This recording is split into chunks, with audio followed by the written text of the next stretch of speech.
All right, good afternoon, everybody. It is noon on the dot. We're going to start promptly today because we've got a lot of great stuff to get into. We are 2 years into our net zero pilot project, and we say net zero ready because it turns out net zero is pretty hard in a retrofit context, but we're learning a ton as we push that boulder forwards. And so today will be a redux of the last report out we did earlier in this process with a couple of our most engaged partners here today. And so this will really be a conversational roundtable format conversation. My name is Dave Hodgins. I'm the executive director of the LA Better Buildings Challenge. So I'll be the host today, facilitating this. I want to always thank our funder, the LA Department of Water and Power, for your continued support. We are, I think now officially, the longest running Better Buildings program in the country. And so I'm really proud of that. I can't believe it's been over 10 years, but really appreciate the continued collaboration and partnership from the department. And this work that our partners are doing and that all the collaborators involved are doing are really invaluable data points as the department is looking and making investments to decarbonize and address demand side as well, and do that in a cost-effective and expeditious fashion. Housekeeping, as usual, lines will be muted, but please do send in your questions. We will, I hope, have time at the end for those. And if we don't get to a question that's really burning, we'll make sure to follow up via email. We will get the slides and the recording out by Friday, along with some key points that come up in the course of this conversation. And as always, we appreciate your feedback. And for today, extra special, we're including a few polls because we know this is a very timely topic for a lot of you, and we want to hear where you're at in the process. What are you finding? And then of course, do you want to get involved in the next round of low carbon leaders? So we'll have time for that. So basic agenda, a quick reintroduction for those that weren't on last year's, and just to bring the conversation current, because some things have changed, of course. Then we'll get into speakers and discussion, and like I said, time for questions at the end. So low carbon leaders is a net zero pilot program, and a little context for that. This is really important. I mentioned these are valuable data points, not just for LADWP, but also for the city, right? We've had EBW, the existing buildings, energy and water efficiency ordinance on the books for 7 years now. A couple of years on hold during COVID. Now it's back. And at the beginning of this year, the city passed its all electric new buildings ordinance. So all the new stuff is going to be all electric. What to do about existing buildings?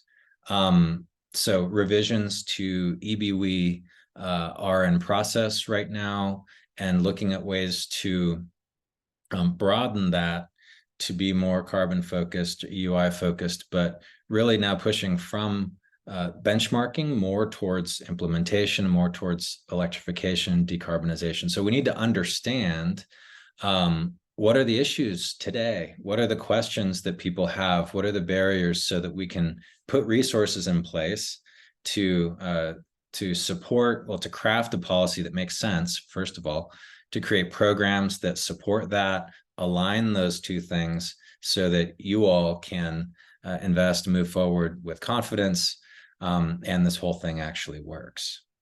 So nationally,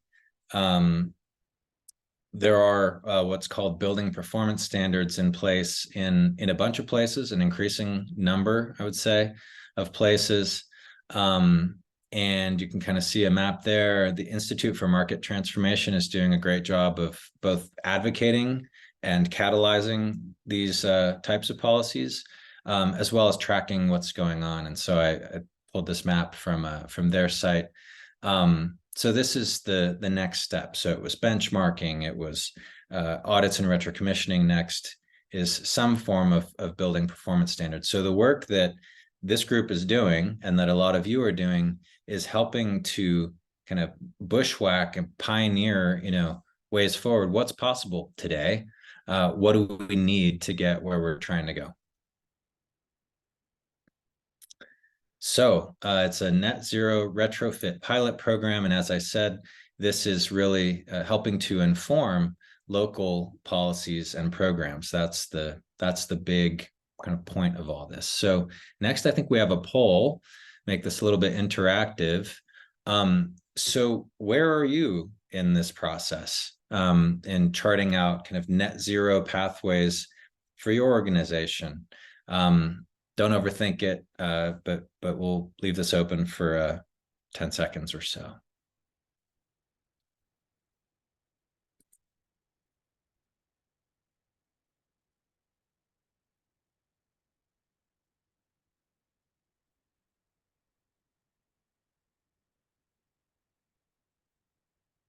All right, great.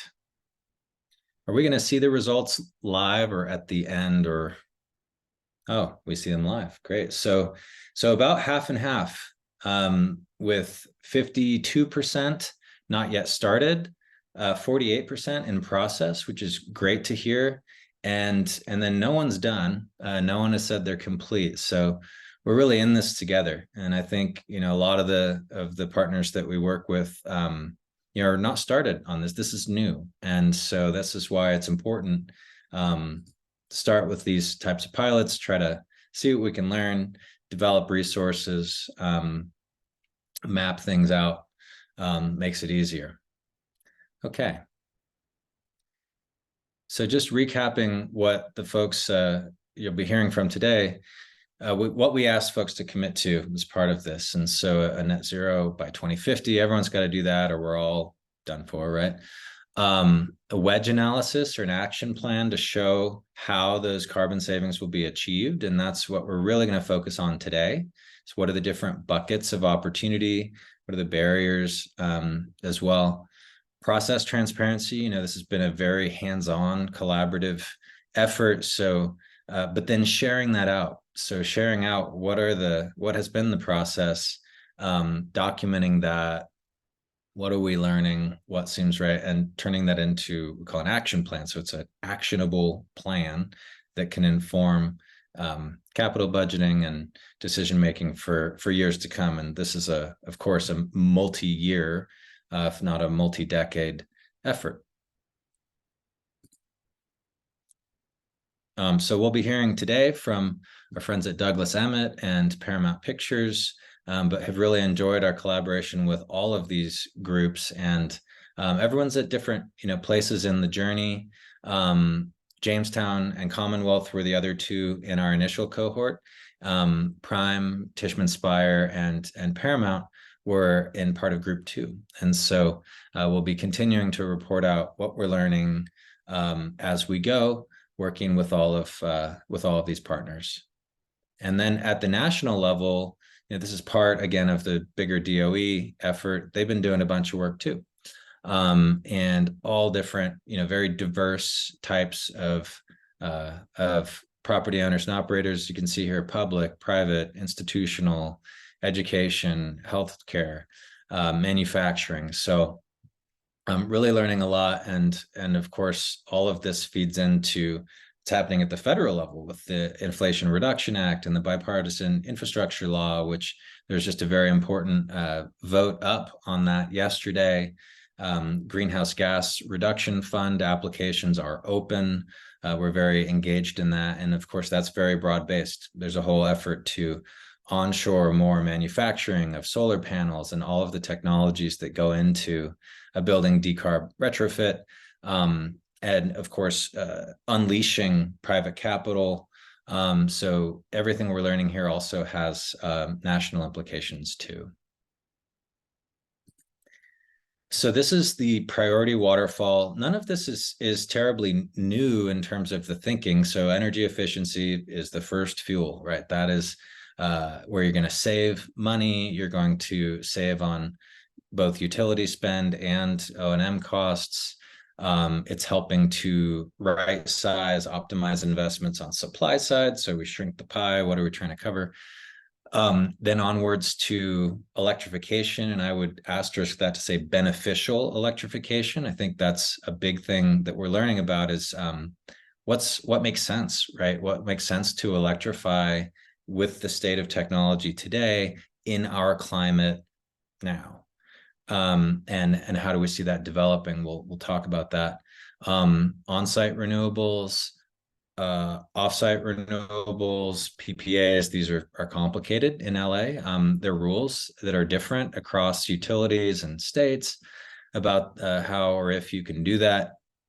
By grid integration, what we mean is demand response. So participation in load shedding programs.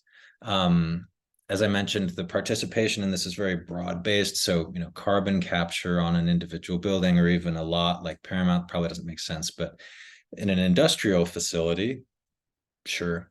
And then RECs and offsets are last resort. And, there's a lot of controversy about RECs and offsets. It's a whole separate conversation that I'm really interested to have, but there are credible RECs, and then there are those that are just really hard to defend and are not really making a difference. And so that's the lowest priority here. But all of this together is adding up to 100%, and we've got a delta at the bottom in the action plans. It's like there's just maybe some emissions we just can't get rid of if we don't want to do RECs and offsets. So we want to know that. We want to know the truth. What is the situation? What can we really do? Not be Pollyanna, rose-colored glasses about all of this. We want to make real reductions in real numbers. Next, please. This is just a screenshot. We're going to get to the speakers now. This is just a screenshot of dashboards that we create to just help move the process along. And so, we've got a very structured process that over the course of 2 years, we go through all the buckets that I just was talking about in the waterfall. Look at all the different incentive programs, look at tax incentives, look at financing, and all of this flows into a document that our partners are completing. We're helping them to complete, and we use this interface to track what we talk about in each meeting and action items and all that good stuff, just to keep it organized. And I'll let them speak to it. But I think that just having a dedicated time to meet once a month on this and to move it along has been really beneficial. Not a huge time suck. And just helping keep these projects on the front burner and maybe broadening the thinking a little bit, where we're all in that kind of top right, what is that diagram, urgent and important quadrant. We're helping to bring things from the not urgent and important up into that top right, to keep things moving, because it is urgent and important. So to the main event. We have some great speakers today. So if you guys want to turn your cameras on, if they're working. We got Chris Stewart. He's the Executive Director of Energy and Electrical Engineering at Paramount Studios. Dan Abrams, Director of Engineering Services at Douglas Emmett, which is the largest office landlord in LA. And Dan is a veteran there, really knows that portfolio inside and out. Barry Abramson with Servidyne, a close partner with Douglas Emmett, and has been a close advisor of theirs for more than, let's say decades, maybe. And then Jacob Coble, to bring a contractor's perspective with Western Allied, formerly at ACO Engineered Systems. And Jacob is a tremendous resource when it comes to, all things technical, and also just the practical aspects of where are we today, where are manufacturers at, what are all the costs and considerations and benefits of trying to electrify, decarbonize different end uses and different types of buildings. Real quick, on the next slide, the two properties that we selected, and we try to look for 2 properties within a portfolio, just to keep things manageable in this engagement with Douglas Emmett, focused on Warner Center Towers and Sherman Oaks Galleria as representative properties. And maybe Dan, then Barry, if you guys want to just say a little plug about, you know, your role and why we selected these 2 buildings to focus on. Yeah, hi, thanks, David. I am the Director of Engineering Services for the company, and my role is to provide buildings that function efficiently. And, you know, it's a business at the end of the day, so the bottom line is really important in finding that happy ground between comfortable buildings and energy efficiency. And we chose these 2 portfolios because they're large and they're diverse, and we were thinking that we would have an opportunity to take advantage of a number of incentives and opportunities that are out there for these 2 different yet somewhat similar portfolios. And I say similar because they're very similar in size. Yeah, and I would just add, I've been working with Douglas Emmett on a consulting basis and work closely with Dan throughout this process. The other feature of these 2 properties is that we had anticipated they would be good opportunities for on-site solar as well, due to roof space, large parking garages that had potential for solar installations. Great, thanks, Barry. So really, yeah, thinking strategically about, you know, where could there be opportunity, where could we learn a lot, and how could what we learn scale to other assets in the portfolio. Great. And then on the next slide, Chris, over to you. If you could, you know, just briefly introduce yourself and maybe put the Melrose studio lot in the context of the broader Paramount Pictures enterprise and real estate portfolio. It's, you know, it's different business, you know, different look. Yeah, so I'm the executive director of energy and electrical engineering here at Paramount Pictures. I've been here for just under 6 years, and some of my roles include investigating the feasibility of integrating new technologies into the existing infrastructure, with the goal of minimal downtime, you know, increased availability. And I usually do this during our capital improvement projects while working with third-party consultants. Work with the onboard team with preventative and predictive maintenance. Always looking for different ways to save energy to offset or electrical cost as well as energy use, and do this along with the engineering team here. On a daily basis, we track, we forecast, and we develop strategies for reducing energy use. Being a physical studio lot here, you know, we are able to, and I guess compared to some of our remote locations, we are able to really zero in on our energy use, look at different ways that we could offset energy use, become more energy efficient. And we're also able to try different technologies that are available on a small scale. And if it's proven to be successful, then we may roll this out across the board. Great. Thanks, Chris. All right. Great. So I want to get into the discussion now that we have that context, you know, how these assets were chosen, how a little bit of the work that's been done to date, the roles of each person. So I want to start with a review of Douglas Emmett, and this is just an excerpt from the action plan as it's developed over time. since we started this, and we've now completed the 2 years, and it doesn't mean the engagement ends, but this is where we share out what did we learn up to this point. So at the beginning, where we have start update was kind of the mid point report out that we did about a year ago.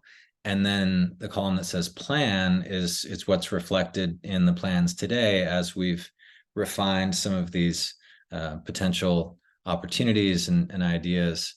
So wanted to ask, Dan and Barry to speak to how this is developed over time, from where we started to where we see now. I can take a crack at it. So first of all, let me just say, this was a 2-year program, and at the beginning I thought, wow, 2 years, that's incredibly long amount of time. What do we do for the last year and a half? But turned out it went by very quickly, and but in the process we learned a whole lot, and so I think some of that's reflected in this table. But also some of these were kind of moving pieces as we went through. So initially, we thought, there was a big chunk available from energy efficiency. It turned out it was a little smaller than we had initially, pegged, but still very significant. The electrification piece turned out to be a little bit more significant than we had thought at the beginning and had hoped.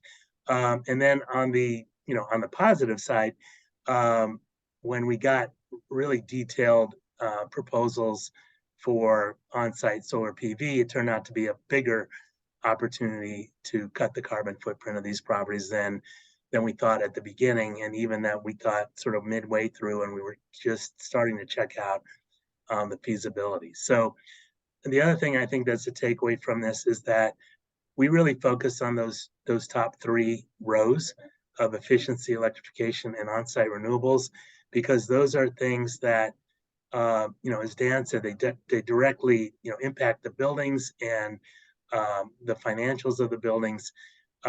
We also looked at grid integration in terms of participation in LADWP's demand response program. Not that has a direct reduction in the building's carbon footprint, but if property owners don't participate in that, then DWP is not going to be able to get the grid cleaner as fast as we would like it. So that's more of a community participation, but also has direct financial benefit to the participants. And then we really didn't go there with the power purchases and the RECs and offsets. I think the bottom line has percentages in there, not that there's a plan to buy our way out of this. It's more that's the residual. So at this point, for the towers, there's a 24% left over that we didn't identify, and for the Galleria it was 9%.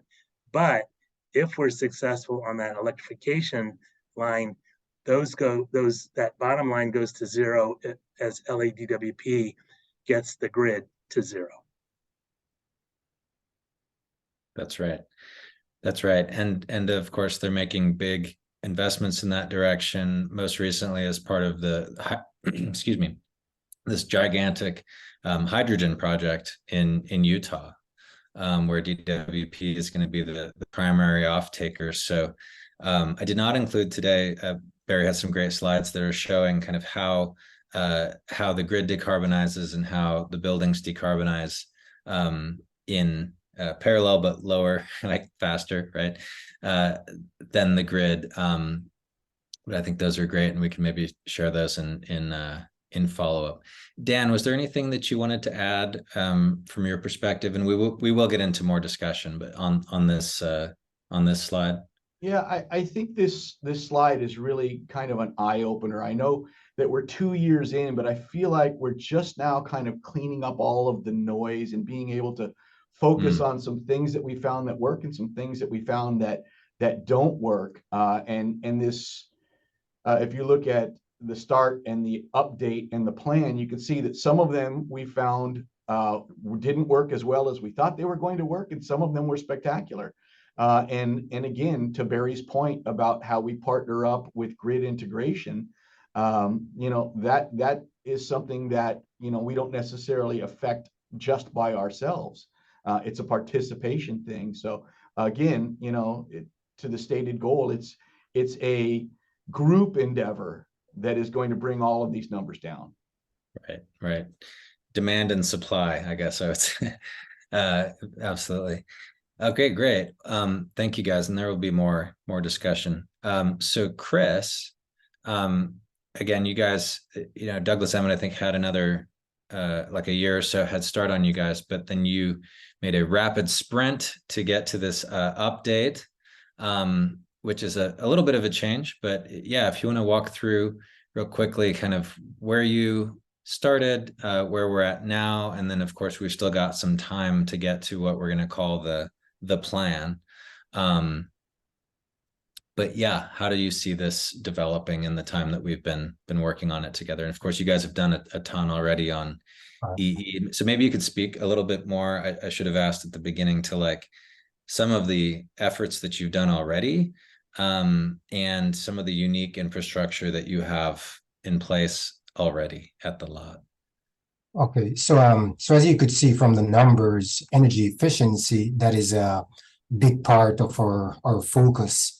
And by looking into the way we operate or cool and lighten, how we schedule different types of systems, we have proven that through energy efficiency, we are able to see significant reduction in our overall energy use. So for the most part, that has been our focus. The focus on energy measurements, continuous measurements and management has allowed us to continue to make changes. It's an evolving process which we fine tune on a daily basis. So through process control, automation changes, we're able to increase our efficiencies, and for us, the results so far has been favorable. As far as electrification is concerned, as I mentioned earlier, we are always looking at new technologies. So some of the things that we have looked at in the past, or one of the things was like heat pumps. That's something we have investigated, and we are always looking at new technologies. We're very open-minded where this is concerned, and as soon as we're able to zero in on something that we find that really can make a big impact, then this we'll be rolling that out, or we're looking to rolling that out across the board. Grid integration. We have been participating in the LABBC demand response program for a while, and with that too, the challenge was participating while let's say maintain comfort level for everyone who occupies the buildings. So far, it has been working. It's something that we have been doing, and we will continue to do, and it has been making a change. As far as on-site renewables, again, we're always looking into new technologies such as solar. That's something that we have been talking about. We have always been interested in fuel cells, but for now we are just going through the feasibility of implementing those in our system. Thanks, Chris. So I want to pause on this slide for a little bit before we go a little deeper on the electrification point, and just ask a couple more questions about solar and EVs, which of course is not in this list, and it's very obviously important, right? Especially in a city like LA, where a huge portion of our citywide emissions are from transportation, or people are commuting, long distances. So on solar, this is to Dan and Barry first. With Douglas Emmett, we worked together to get a pretty robust analysis and proposal from a contractor that included a look at the IRA incentives, tax incentives that now technically are available to a REIT. I wanted to just ask, I guess, to Dan and Barry, feel free to add, how did you guys view that? How did you see the kind of risk return, and where does that sit kind of in your stack of priorities as of today? So I'm going to let Barry answer that because I came in at the tail end of that. That's right. That's right. So he has a lot more information. Yeah, well, I mean, and let me make an introductory comment first too, because I want to speak to a little bit of the contrast between the Paramount percentages and the Douglas Emmett ones. I think one of the things that, I mean, because we totally come from the perspective that efficiency is the most important category here, and for a number of reasons, and we didn't want to just jump to solar as, okay, we don't care how efficient the buildings are, we're just going to slap some PV on the roof and forget about it. But the percentages didn't actually turn out that way. And one of the factors is that, these properties, Douglas Emmett has been doing energy efficiency, for, years and years.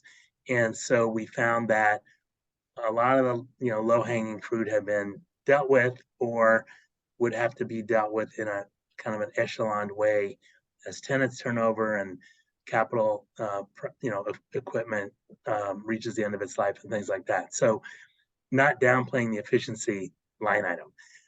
That said, we were very pleased that when we got real specific on solar PV at these two properties, it did prove out that the magnitude of the potential was significantly higher than what we had anticipated. The economics were not unattractive, but I would say they weren't compelling. And so I think the way I would put it is that these projects are now like teed up for implementation, but it wasn't quite at the point where Douglas Emmett was ready to pull the trigger.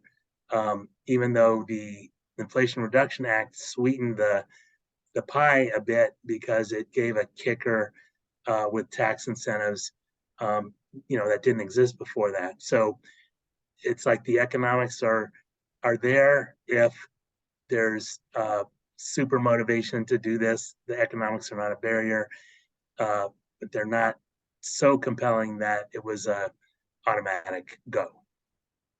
And I think that's a really valuable learning from our perspective, and to share with our utility partners and the city as well. And I think maybe we'll get around to this when I'm going to ask you later about policy and how could that change, some of these trajectory of some of this timelines. And I think we're going to drop in the chat a link to some information about the IRA tax incentives. I think it was our July webinar. We had some great speakers that focused on that, and we've put together some resources on our website. So just encourage folks to check that out. And I would also footnote or add to what Barry said that I think at the time we were looking at this, we were still very much in a time of like supply chain disruption and pretty extreme uncertainty and very high materials costs for things like steel, and all the materials that go into a solar project. And so makes total sense, right? We want to wait until things kind of calm down. Either they're going to come down or we see that they're going to kind of stay where they are. And I think that's a really good point. And the reason steel was a big deal on these two projects is because both of them were building shade structures on the top level of parking decks. And so there's a lot of steel involved, and there was a lot of volatility at that point. The upside of having a lot of steel was that the potential to take advantage of there's a kicker 10% additional tax credit in the Inflation Reduction Act if the materials are made in the USA, which really can't be met with the PV panels themselves, but with a lot of steel, that became part of the picture. Yep. Yeah, and of course that's part of the intent with the Inflation Reduction Act is to, stimulate U.S. manufacturing. If there's demand for, domestically manufactured and domestically sourced materials, that should help. So makes sense. We're in the early days of all of that. Supply chains are still what they are. And so good thing is you've got it teed up and so that as things start to click, that's ready to go. I know we also did look at financing options for that too, sort of lease versus own versus financed, and so that's all there and analyzed too. I'm trying to remember where I think we landed on a preference for owning a system as opposed to leasing it. Is that right, Dan? That's right. Yep. And so Chris, I know you guys are looking at this, as we've talked about, a little bit earlier stage, and Doug has thought that perhaps bundling some sort of financing with the installation could help. But I wonder if you could speak to that, kind of a little more where you are in the process. Are you thinking roof mounted, ground mounted? And I'll probably ask you about just supply chain, since I know you're focused on that as well. But yeah, where are you at in the solar exploration right now? Okay, so we realized that installing solar panel on the roof of our buildings here, that will make a big dent in our energy use. Plus, it's free energy pretty much from the sun. That's something we do not have to pay for. And so from a financial standpoint, the benefits are there. The energy use, which leads to reduction in emissions, is also there. So this is something that is not going away and has stayed on the forefront of our minds. However, again, financially, as far as the investment, it has to make sense. So this is something that we continue to look at. It's still at the forefront of our thought process at this time. And for the most part, we're looking at installation of rooftop solar on buildings. However, with that comes challenges. Could be prior to doing so, we have to do some due diligence to figure out, okay, are the buildings structurally able to support solar panels? Would these be, would it make sense in terms of how much it will generate versus the investment cost? So all of these are factors that we're taking into consideration. Other factors may be, are there any challenges or potential challenges or hurdles of putting solar panels on the top of buildings that are primarily made of wood? So in a nutshell, we have not ruled it out. We are really looking into this. We have been having a lot of discussions. We have talked to different developers, but at this time we're still in the preliminary stage. But at the same time, we know that this is the direction in which we'd want to go.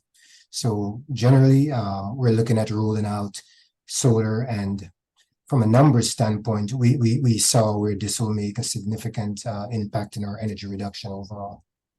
Right. And I just want to underline what you said. You've got, some historic or, certainly older buildings on the lot. I mean, it's just a really cool architectural and a lot of variation, of course, right, as the lot has kind of grown over time. And so those considerations around, putting holes in roofs, that's something we got to be careful about, especially when we're getting as much rain, thankfully, but sometimes it's too much at once, right? I want to ask also about EV charging and thinking about, what's driving decision making and sort of investment philosophy, how we think about these different things, and really how all of this relates to what the top line, right? The business that you're in, whether that's leasing office space, attracting shoppers to buy stuff in a mall, productions to come and utilize a lot, or of course, you're just attracting people. So Douglas, Emmett, you guys are way down the road with EV charging at a number of assets. So I wanted to ask about that. If you could just speak to what you're doing on EV charging, and then I've got some follow-up questions. So EV charging in our particular industry is being really driven by the tenant base. Everybody drives electric vehicles now, and they want to have an opportunity to charge them while they're at work. Makes perfect sense. You're there for very long periods of time. And so it just seems like a perfect opportunity to provide what people want, and also take some steps towards lowering the carbon footprint for everyone, quite frankly. So we've got EV chargers at probably about 15 locations, and we're always looking to put more in. And that's one of those projects that is really simple to move forward. The incentives and the costs and the payback on them are real straightforward and real short time frames. So we're really excited about EV chargers. Everybody wins with EV chargers. So we are looking to put them everywhere we can put them. Right. And I know it's still in process, but these SEC rules and thinking about scope 3. So almost like every company is part of someone's scope 3 emissions. Makes sense. And I wondered if you could share a little bit about the specific project at I think it's at the Galleria, where it's a retail center. So it's not tenants per se, but people coming there to spend money, at the retail center. Yeah, well, just to clarify, the Galleria is one of the reasons we chose the Galleria is because of its mixed use diversity. So it's got about 800,000 square feet of leasable office space and another 400,000 or so of retail space. So you really get a nice mix of users there. With respect to that charging station, we partnered up with one of the manufacturers to put in some charging stations that really benefit everyone. It benefits the manufacturer, it benefits the property, and it benefits the environment. Right. And it pops up in people's display in their car that, hey, there's a charger here. Right. That was really one of the high points on it, was the manufacturer of their vehicles. One of the things they put in there is you ask it, where is the charging station near me, and it will direct you to our location. So again, that's really where I was coming from when I said everybody wins on that one. Thanks. Yeah. I realize I got a lot more to get through in the time that we have, and I want to have time for questions from the audience too. But Chris, could you speak to where you are on EV charging? And then Jacob, I want to get you in here as well. So for us, there are EV chargers, in particular, dual port level 2 chargers in most of our major parking areas. There are areas where we could definitely add more. And this is something that we have been also considering.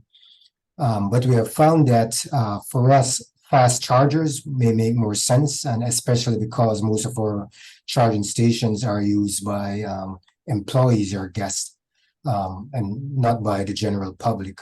So fast charging in a valet type environment may make more sense for us. However, rolling these out on a large scale, let's say 10 or more, may require some infrastructure upgrades. So for us, it may take a lot more careful planning in terms of wide scale rollout, but like you mentioned earlier, a lot of people are driving EVs now, and it just makes sense that we go in that direction. But just trying to make sure that when we do, we have what is going to be best for the best. That will be best for employees and their guests. Yeah, and I want to get Jacob an opportunity to jump in here, but you touched on infrastructure and what's possible kind of within the existing infrastructure, and where do you start to get into a need for upgrades. And if we see, you know, no more no more ICE cars by 2030, we'll have everybody driving EVs, and that's not that far away. So planning ahead for that infrastructure is a smart thing to start doing. So what looks, you know, how are you thinking about that? I guess siting and kind of trying to match demand and planning to stay ahead of that. Chris, if you want to continue, and then Dan or Barry or Jacob, if you want to jump in on you know, think about sizing, all that relative to infrastructure, both existing and where do we need to plan for upgrades? So in terms of upgrades, we're always looking at improvements, right? And through our capital improvement projects, we have continued to make improvements in terms of energy efficient improvements. There are some, for example, improvements to our HVAC system or to our general electrical distribution requires major infrastructure upgrades. And these, so in order to do this, we have to roll it out on a priority basis. And in some cases, there may be emergency situations where we may need to make unplanned changes. So for those two in particular, HVAC, major electrical distribution, there's a requirement for major infrastructure upgrades. And with the long lead time that we're seeing on some equipment, that may kind of that causes us to shift the way we do this in terms of how we prioritize. So this is something that we monitor carefully and roll it out in a manner that will work best for us.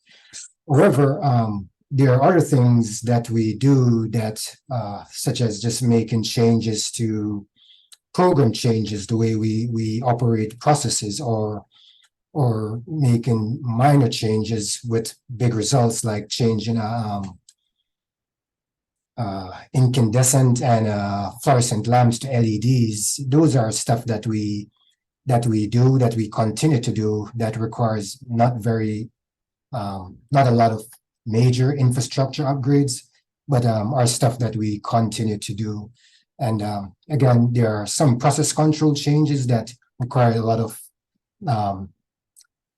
planning and could require some infrastructure upgrades. For example, if we need to run fiber optic cables on the ground, so those may require some amount of planning and, you know, major infrastructure changes. And again, there are process changes which we're able to just do via program changes. So this is something that we have to tread carefully, you know, considering lead time on equipment delivery, cost, how this will affect the business continuity, etc. Right. So yeah. Dave, just getting on the EV issue and the grid. Sorry, it looks like you're talking to a phantom, but my video's having some issues today. But obviously, the grid infrastructure is something that's always up for debate in general, in all of the nation, and especially in California, Southern California. And I think that it's prudent to plan appropriately for whatever power infrastructure you need to bring in. So you have to do major infrastructure potentially to do charging stations, depending on what you're doing.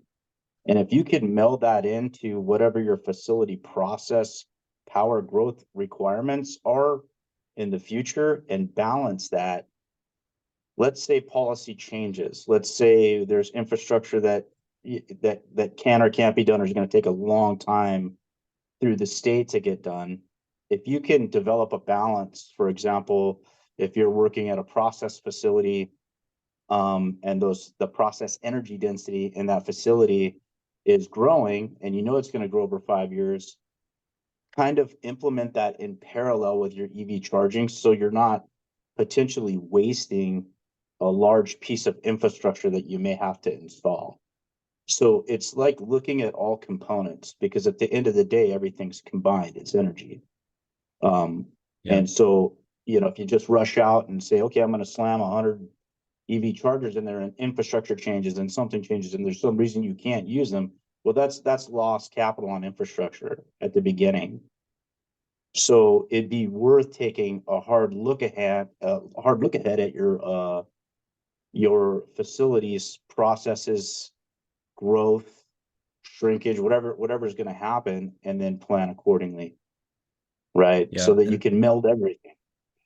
Yeah, and I think this warrants a whole future conversation on its own. And I just wanted to note, I still am reading through it, but just in the last couple days, the LADWP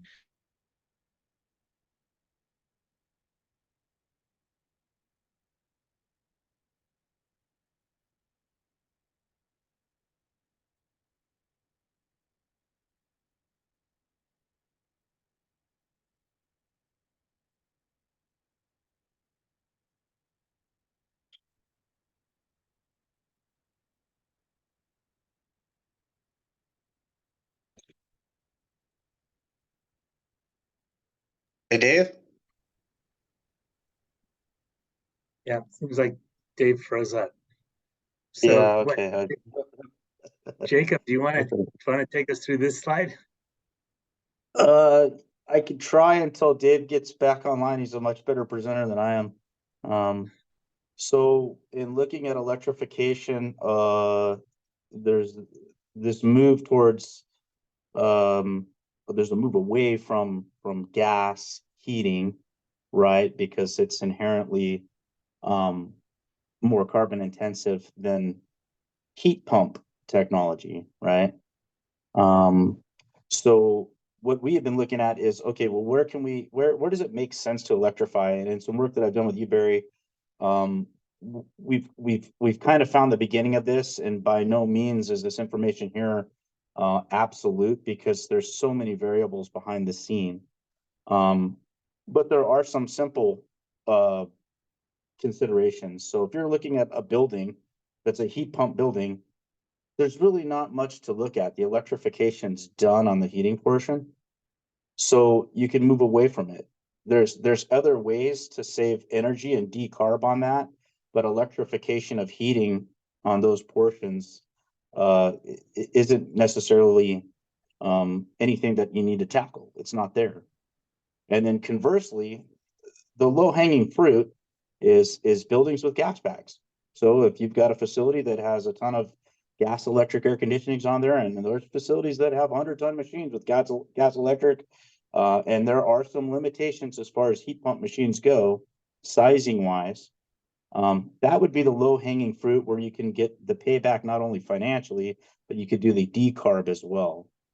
And it boils down to the priorities and the processes. So in that poll we took earlier, I don't know what the percentage of people had said they were, up to date on this process or working on this process, but I would strongly encourage doing some carbon auditing. Even if it's low level carbon auditing, it's something that I've done in the past with some very big clients, and their priority was environmental, and that's what they wanted to do. And if it was going to cost them on the economic end, that's great. 90% of the time, the economics is going to drive things.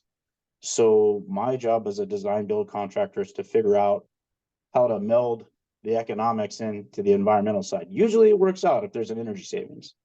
But the electrification push has kind of complicated that a little bit.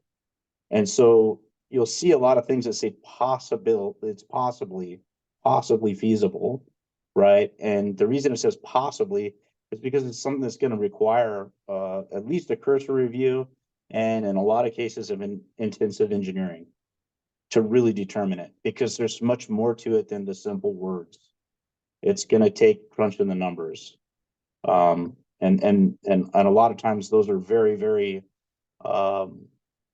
particular to the facility, the process. Every facility is different. A lot of the processes are different.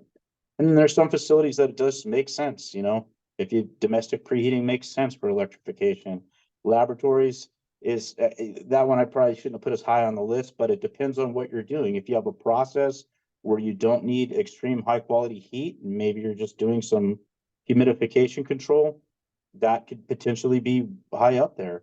Same thing with medical facilities where you're talking about a lot of domestic water use, and you don't necessarily need the quality of heat that you would need in the normal existing infrastructure.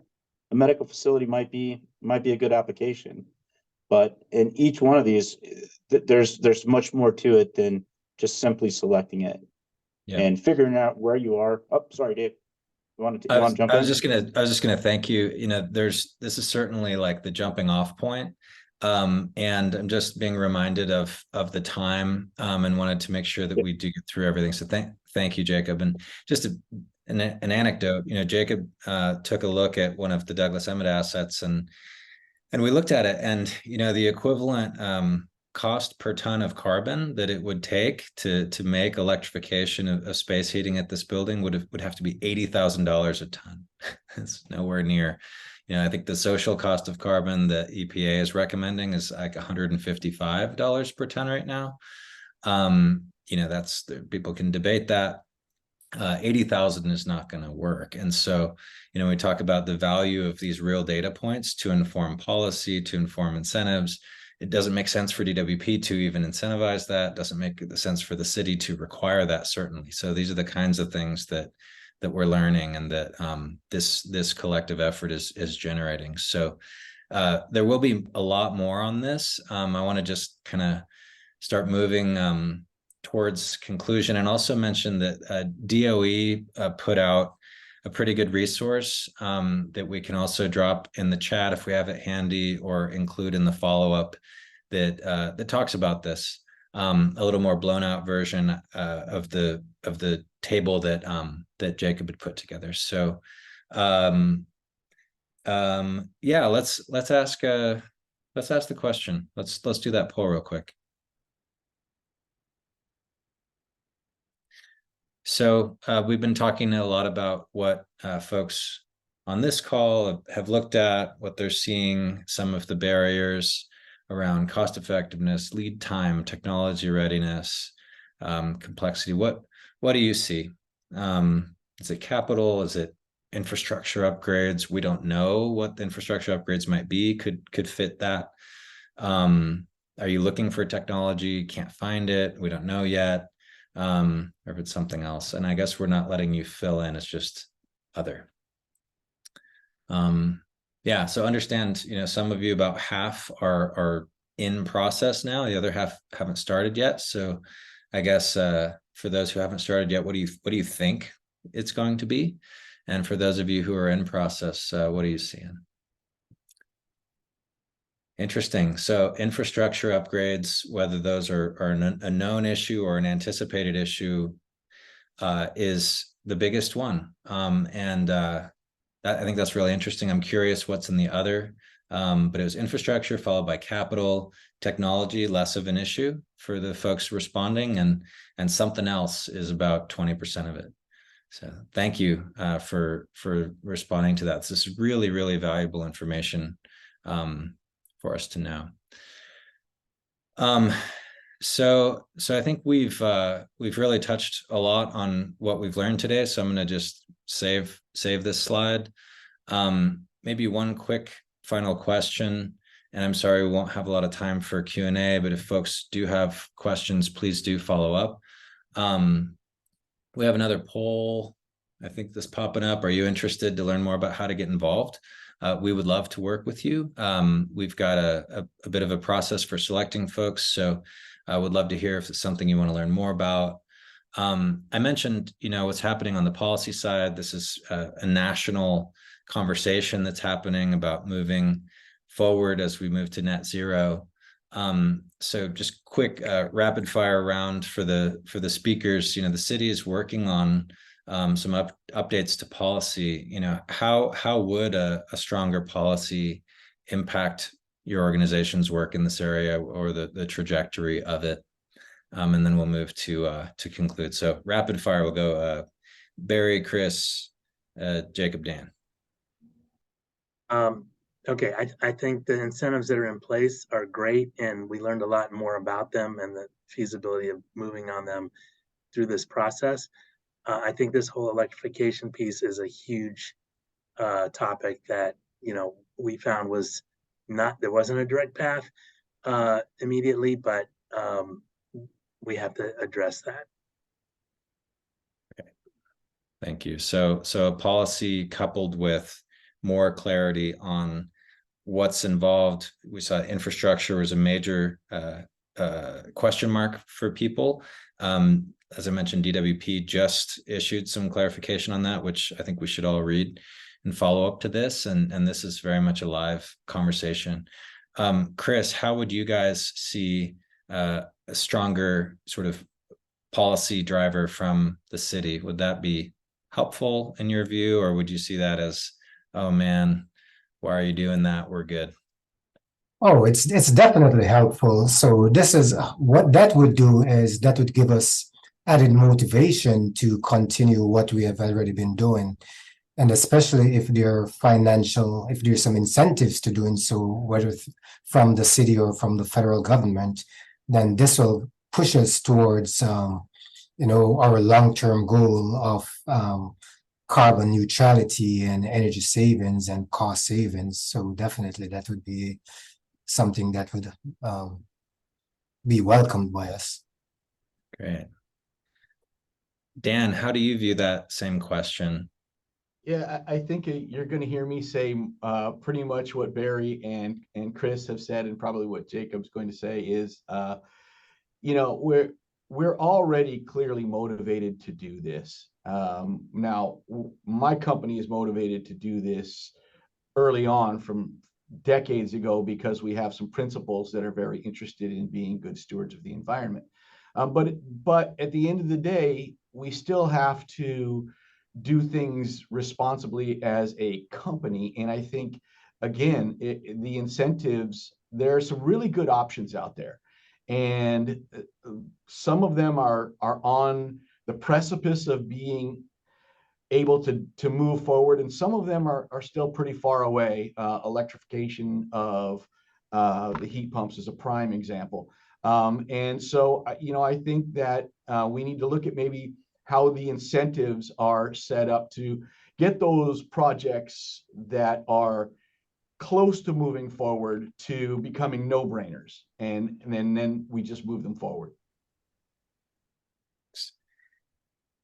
Great. And Jacob, real quick lightning round. How do you think a strong, and when I say policy, just to be clear, I'm not speaking about incentives. We know that's needed. Yeah. I'm talking more about date by which you got to be down here.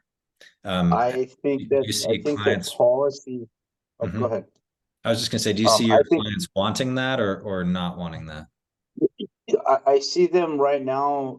I see the entire industry as a mixed, completely confused and mixed on it. And I think the policy needs to be scrutinized by experts that understand the functionality and practicality of what it is that, the expected goal is.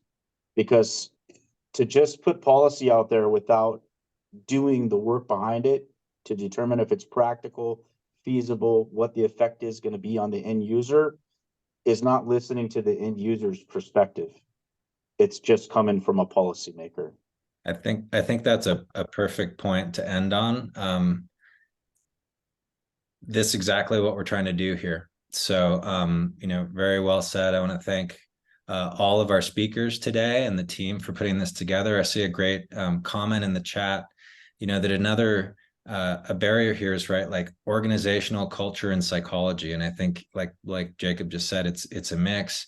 Needs to be a team effort. We need to have the right experts involved and be and be in listening collaborative mode.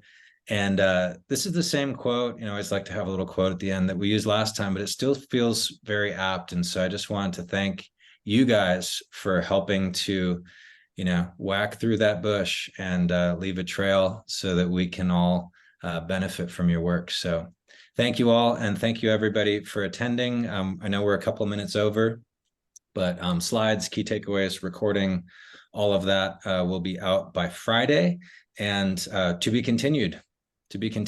Thank you, guys. Thank you. Thank you. Thanks.